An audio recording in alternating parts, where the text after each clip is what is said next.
Sometimes the real purpose of a test is to cover your own ass.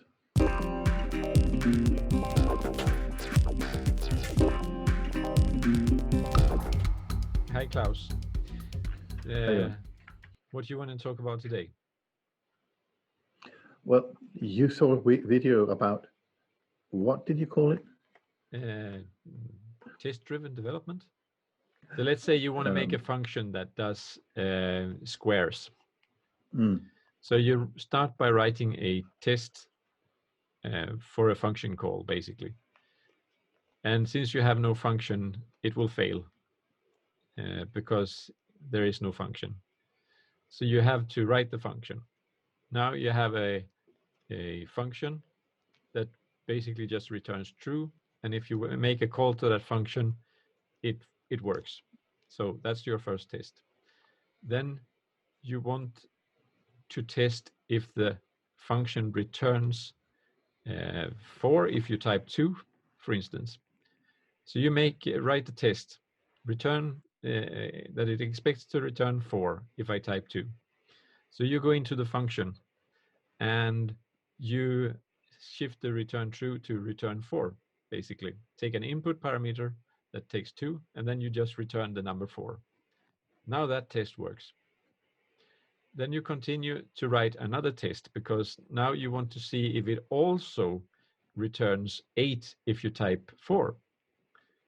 And you run the test and it fails. So now you have to go into the code again and write the square. So you multiply the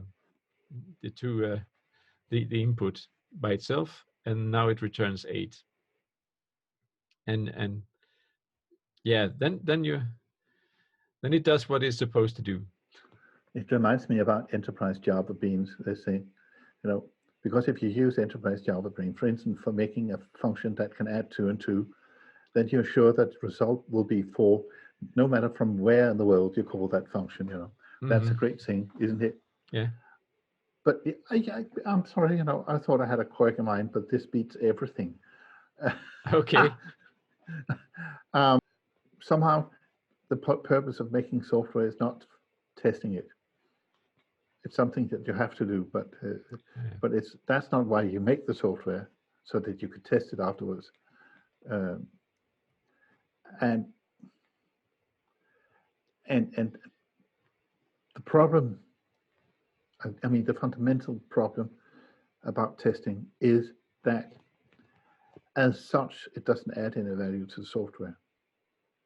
Well, if the software is buggy as hell, of course it adds value that you can deliver software without bugs. Those that you found anyway. So in that way, it adds value. But if you imagine you make a program for something, and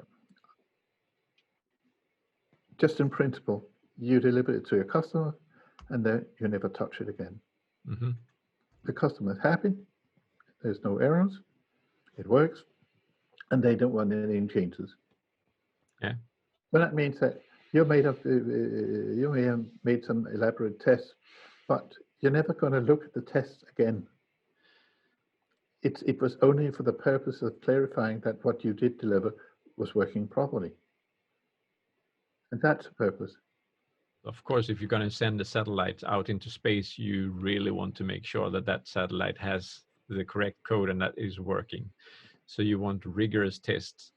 If you do a web application where you basically have a user interface that returns something to a database, then having the users testing the application for a week is probably sufficient enough test. If something goes wrong, then you can fix it because you can just update the page. Sometimes the real purpose of a test is to cover your own ass. Yeah. If something goes wrong, you say, well, it's not my fault, No, then you want to have the customer test the application, or the user to test the application, because if they test it, and they should test it thoroughly enough, and they come back and say, we have tested the application, it works, then that works as a validation that, okay, you should be in the clear. The application should work. This is an okay product. Of course, the customer can never make sure that the code behind the application is completely okay. You as a developer have more control over that part. But it's as you say, it's a quality assurance and kind of, okay, it's off my table.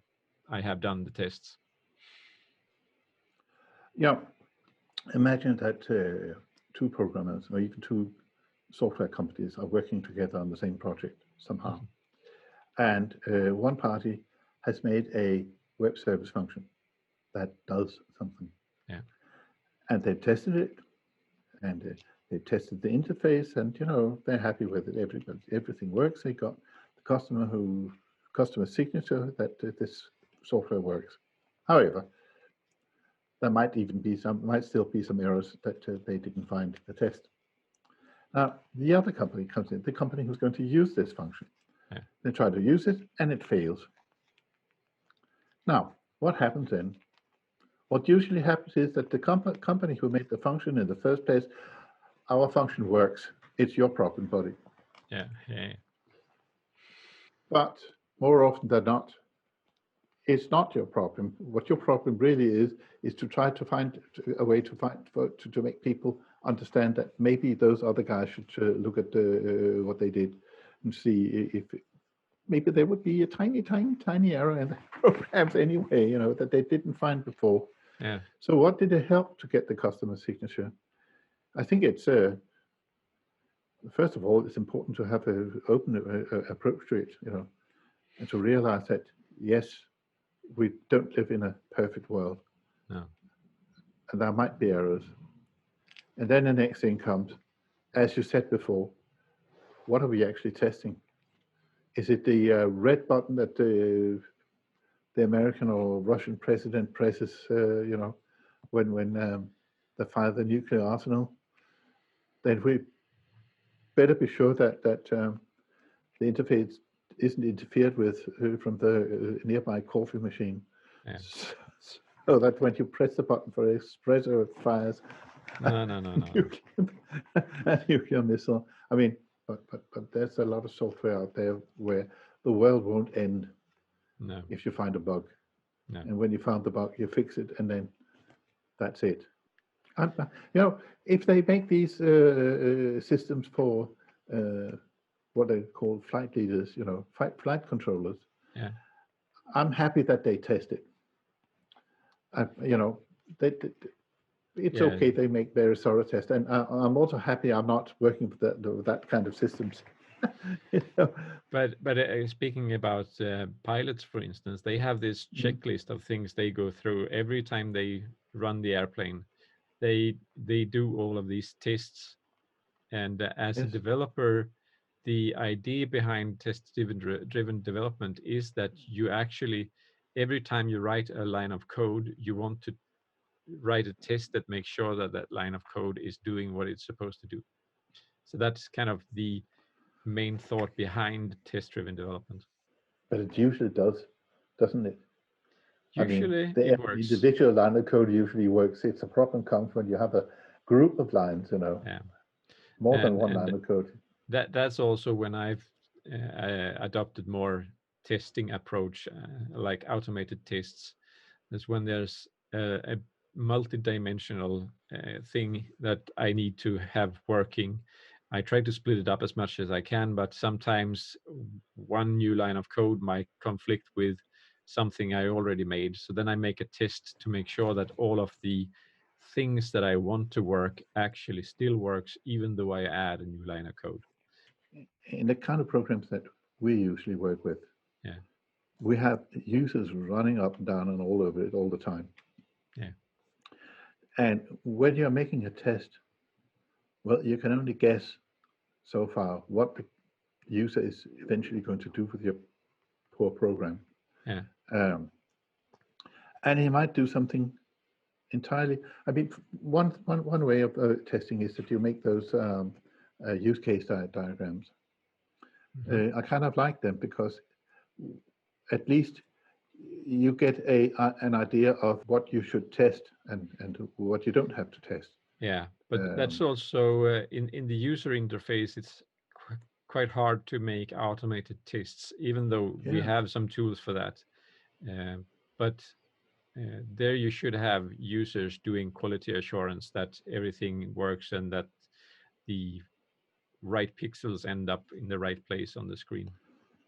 Yes, but a lot of the problems, I mean, when you have user-driven programs, then the error typically arises I mean, in the conflict between the program and the user. Mm-hmm. That suddenly you decide to do something that you weren't supposed to do in a way that wasn't foreseen already. Yeah, Because of course, when you sit and program, you say, what can possibly go wrong here? yeah. But you have to have a very, very, very large and vivid imagination in order to, To catch to all anticipate the everything. Yeah. user inputs, especially. Yes. Mm. And I've noticed one thing. You have this program, you tested it, people started using it, and everything works fine, everybody's happy. And Yeah, then after 2 years, suddenly there are errors yeah. in the program. And how can that be if you haven't changed the line of code or a comma anyway? Mm-hmm. Well, typically it's because they've got a new user, A new employee that does a something new differently. employee. Yes, precisely. So suddenly the errors begin to emerge. Yeah. Um, and you can't test your way out of that. Uh, not the way I can see it, No. anyway. So when you're talking about automated tests, we are talking about sort of kind of software that doesn't really have any user interface here. Yeah, Um, we are. do you make a lot of that kind of software? No, mostly it's a user interface, and then there are some few rules, and then the rest is kind of connecting back to the database. And the database is an application that is already built, so I don't need to test that the database does what it's supposed to. One of the things that are so nice about embedded code for IoT devices is that the user can't do anything. There's no human interaction with it. Those kind of things can be automated tests for, Yeah. but usually they are quite small as well, those applications. Only a few lines of So code, yeah. check the sensor, read the data, and send it to the server. Mm-hmm. Yeah. Yeah. But you had some experience of testing in your previous work. Well, that was testing.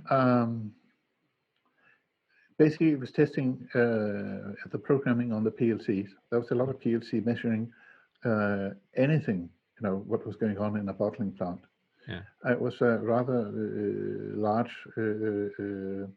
plant. So as far as I remember, there were 4,000 testing points, or 4,000 sampling points. Mm-hmm. I haven't tried to do a test like that in Denmark, but in Thailand, you test everything, Okay. Yeah. every 4,000 signals. And I suppose that you should do that anytime because, of course, there were errors that were found Mm-hmm. in the testing procedure. Yeah. But the problem here was that the point was that, okay, you test one, and it often, for instance, you are you got one guy at the data concentrator, or the computer that's actually doing the data sampling, and then you've got one guy down in production. That might be 500 meters away. So they'll communicate with a walkie-talkie, Okay. and the point is that he will then go to a PLC and he will key in a figure and he will press the submit button. Then he will check on the server, did we receive the signal from that particular device at this time, and Mm-hmm. what was the value? Yeah. Now, in a procedure like that, that would be about 7 to 10 points. Point one, do this, point two, do that, and so on. Yeah. And if you've got 4,000 signals, 10 points in, that's 40,000 different things you have to do in the testing procedure. We ended up with a document of 700 pages. And the only thing we could do was to start at page 1 and then work our way through. Go them through, yeah. Yeah. That's the most thorough testing of anything I've ever did. That was probably the bottling plant there. Yeah, okay. And it's, they say there was just a thing here. It's a cultural thing because, well, I thought if you show up with a document like that in Denmark, nobody is going to read it through, as in nobody. So I thought, okay, I'll make a document like that, and then they won't be able to read it, and then I decide what's going on here, not the customer. So I went to this meeting to discuss the testing procedures, and everything started out well because I could see they were looking, at that document, fingering nervously with it. And then suddenly said, there's a funny typo on page 40. Okay. And then they started, I think they've taken the document and then they've split it up in 10 parts, given it to 10 different engineers, to scrutinize every line in that test, Oh, yeah. So I was like, okay. They know what this is about. They have checked the document, yes. They had checked it, yes, I had. Yeah. You think we've covered this topic for today? Can't find anything more to say right now. We'll probably figure something out and dive deeper some other time, but yes, for now it's good enough. So see you next week then. Yeah. Yeah. Yes. Yeah. Have a nice weekend. Yeah. Great. Bye.